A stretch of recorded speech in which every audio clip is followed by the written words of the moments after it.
Shalom, selamat pagi jemaat yang dikasihi di dalam Tuhan. Bersyukur kalau pagi hari ini kita boleh bersama-sama kembali lagi datang ke hadirat Tuhan dan kita menikmati kebenaran firman Tuhan. Mari sebelum kita akan bersama-sama membaca dan merenungkan firman Tuhan, kita berdoa terlebih dahulu kepadanya. Mari kita berdoa. Bapa kami yang ada di dalam surga, kami bersyukur kepadamu Tuhan untuk anugerah yang Tuhan limpahkan di dalam hidup kami, sehingga kami boleh melewati sepanjang malam hari dengan pertolongan yang datang daripada Tuhan. Dan kalau pagi hari ini kami dapat bersama-sama bangun dengan tubuh yang segar, tubuh yang kuat, kami tahu ada pertolongan dan kesetiaan Tuhan yang selalu menopang kehidupan kami. Kami serahkan untuk pemberitaan firman Tuhan pagi ini ke dalam tangan pimpinan-Mu. Demi Yesus Kristus Tuhan kami mengucap syukur dan berdoa. Amin. Saudara sekalian, pada pagi hari ini kita akan bersama-sama membahas satu bagian firman Tuhan yang terambil di dalam 1 Samuel pasal yang ke-21. Saya akan bacakan beberapa ayat ini kepada Bapak Ibu Saudara sekalian. Di bawah satu perikop judul Daud di Nob. Ayat yang pertama, sampailah Daud ke Nob kepada Ahimelek imam itu. Dengan gentar Ahimelek pergi menemui Daud dan berkata kepadanya, "Mengapa engkau seorang diri dan tidak ada orang yang bersama-sama dengan engkau?" Jawab Daud kepada Imam Ahimelek, "Raja menugaskan sesuatu kepadaku, katanya kepadaku, siapapun juga tidak boleh mengetahui sesuatu dari hal yang kusuruh kepadamu dan yang kutugaskan kepadamu ini. Sebab itu orang-orangku telah kusuruh pergi ke suatu tempat. Maka sekarang apa yang ada padamu berikanlah kepadaku, 5 roti atau apapun yang ada." Lalu jawab imam itu kepada Daud, "Tidak ada roti biasa padaku, hanya roti kudus yang ada. Asal saja orang-orangmu itu menjaga diri terhadap perempuan." Daud menjawab imam itu, katanya kepadanya, "Memang kami tidak diperbolehkan bergaul dengan perempuan seperti sedia kala apabila aku maju berperang. Tubuh orang-orangku itu tahir sekalipun pada perjalanan biasa, apalagi pada hari ini masing-masing mereka tahir tubuhnya." Lalu imam itu memberikan kepadanya roti kudus itu, karena tidak ada roti di sana kecuali roti sajian. Roti itu biasa diangkat orang dari hadapan Tuhan, supaya pada hari roti itu diambil ditaruh lagi roti baru. Selanjutnya di ayat 10 hingga ayat yang ke-12. Kemudian bersiaplah Daud dan larilah ia pada hari itu juga dari Saul. Sampailah ia kepada Akis, raja kota Gad. Pegawai-pegawai Akis berkata kepada tuannya, "Bukankah ini Daud raja negeri itu?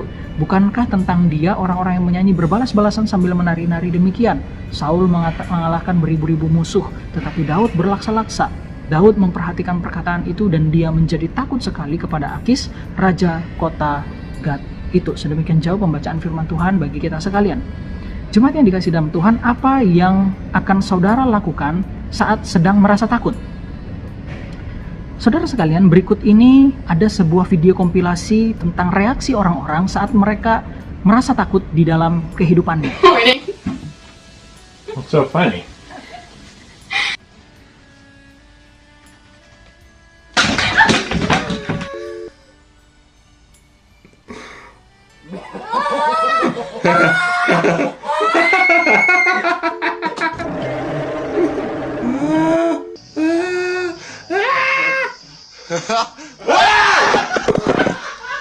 Ada banyak reaksi saat seseorang menjadi takut atau merasa takut.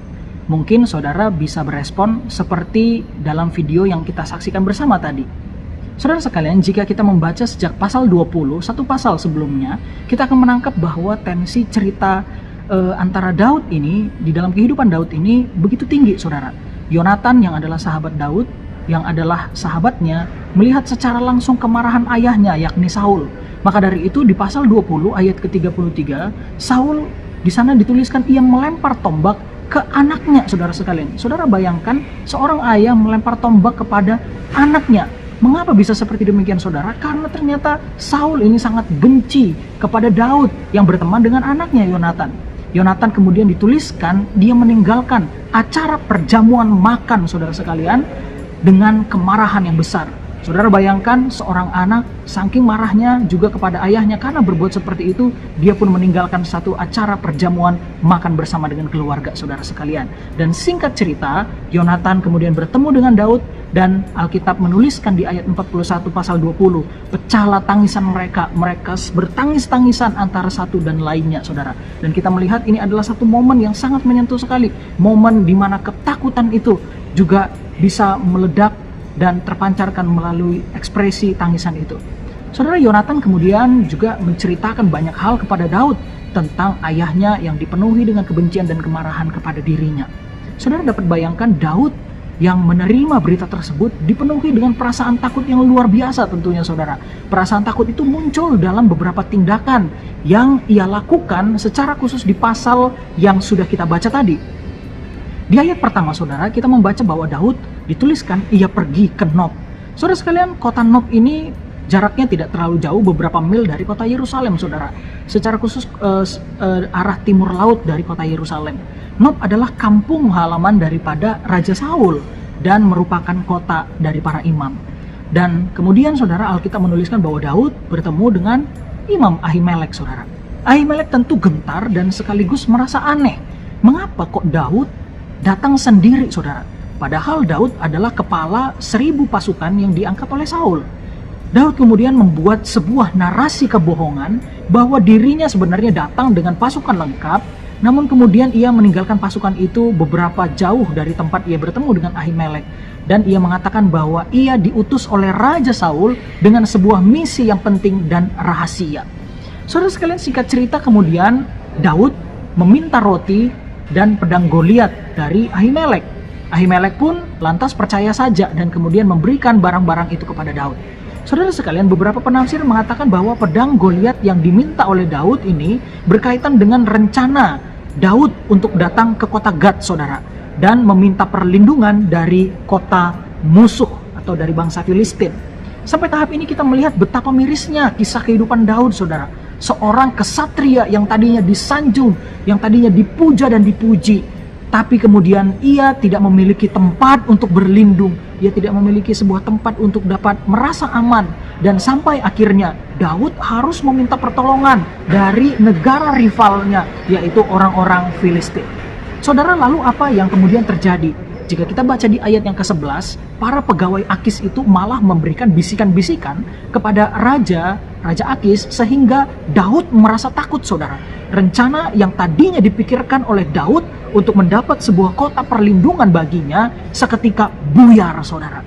Harapan untuk bisa mendapatkan pertolongan itu lenyap dan digantikan dengan ketakutan, dipenjara, dibunuh oleh rivalnya sendiri. Pedang Goliat yang ia bawa itu tidak menjamin rencana Daud dapat berjalan dengan mulus.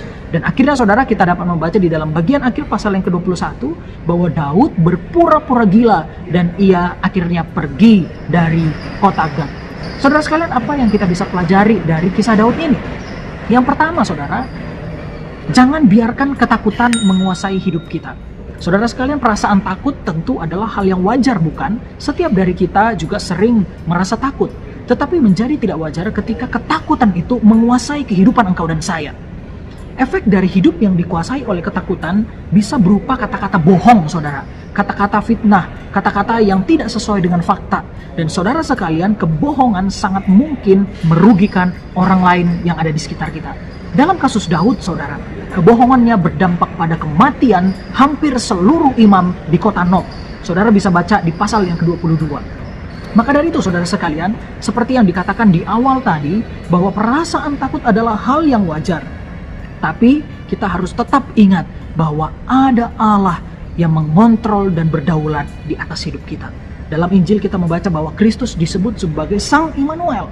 Immanuel artinya Allah beserta dengan kita. Maka dari itu saudara, di dalam masa-masa yang sulit, apalagi di dalam keadaan pandemi corona seperti ini, saudara sekalian, pemahaman ini yang seharusnya kita tanam di dalam hati dan pikiran kita, bahwa Allah yang kita percaya di dalam nama Yesus Kristus juga akan terus menemani dan menyertai kita melewati setiap lembah kelam di dalam hidup ini. Poin kedua yang kita bisa pelajari di dalam pasal ke-21 ini, kita belajar dari karakter Ahimelek dalam hal membantu orang lain. Saudara sekalian, apa yang dilakukan Ahimelek kepada Daud, saudara? Ahimelek adalah gambaran sebuah karakter yang membantu Daud selagi ia mampu melakukannya, saudara. Di ayat yang ke-6 disebutkan bahwa roti sajian atau dalam bahasa Inggrisnya showbread, saudara. Roti sajian menurut tradisi itu hanya dapat dimakan oleh para imam, saudara, di tempat kudus Allah sebagai bentuk hospitality Allah bagi umatnya. Setiap orang yang makan dan ada di rumah kudus Tuhan itu dianggap sebagai kawan Allah atau tamu Allah yang spesial itu. Saudara sekalian, Ahimelek kemudian memberikan roti kudus itu atau showbread itu kepada Daud. Perbuatan Ahimelek ini sebenarnya tidak sepenuhnya salah, saudara sekalian. Karena ada beberapa poin yang akan kita simak bersama. Yang pertama, Ahimelek tentu memahami tradisi yang selama ini berlaku di Israel mengenai bahwa roti itu biasanya dimakan oleh imam dan lain sebagainya. Tetapi di sisi yang lain ia menyadari bahwa Allah Yahweh tidak pernah mengatakan bahwa roti ini hanya khusus dapat dimakan oleh imam saja. Maka dari itu saudara sekalian, di dalam Imamat 24 ayat yang ke-9 saudara bisa baca tidak ada kata yang spesifik mengenai roti kudus itu harus dan hanya dapat dimakan oleh para imam. Yang kedua saudara sekalian, roti yang diberikan Ahimelek kepada Daud adalah roti yang lama saudara, bukan roti yang baru disajikan di rumah kudus Tuhan itu. Saudara sekalian, di ayat yang ke-6 kita dapat lihat bagian ini saudara. Roti itu tidak berada di dalam ruangan kudus Allah, tetapi itu adalah roti yang lama saudara, dan roti yang lama itu yang diberikan kepada Daud. Yang ketiga, meski demikian saudara, Ahimelek memahami bahwa roti ini pun harus dimakan dengan cara yang layak pula.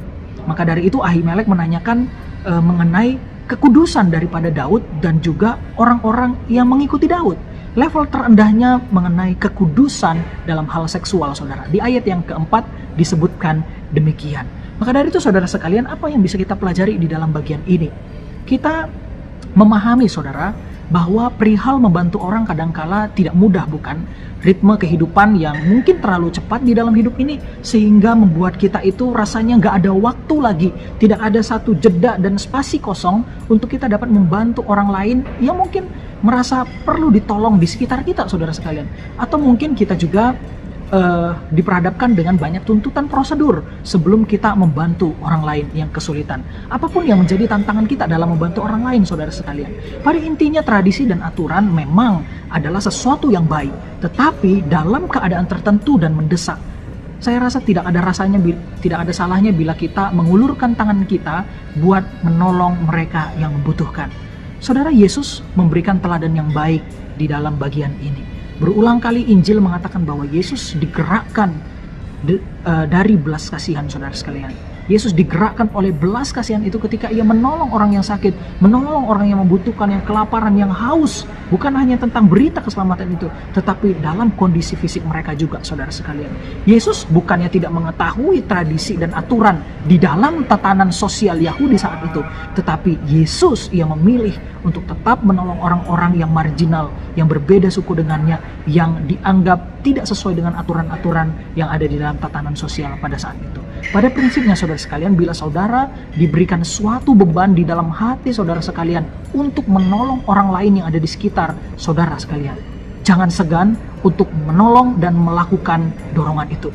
Ulurkan tangan Anda dan bantulah mereka yang kekurangan, yang butuh pertolongan sebisa mungkin. Kiranya saudara sekalian, kebenaran firman Tuhan pada pagi hari ini menolong kita untuk semakin maksimal dalam menghidupi peran kita sebagai seorang murid Kristus. Tuhan Yesus memberkati kita sekalian.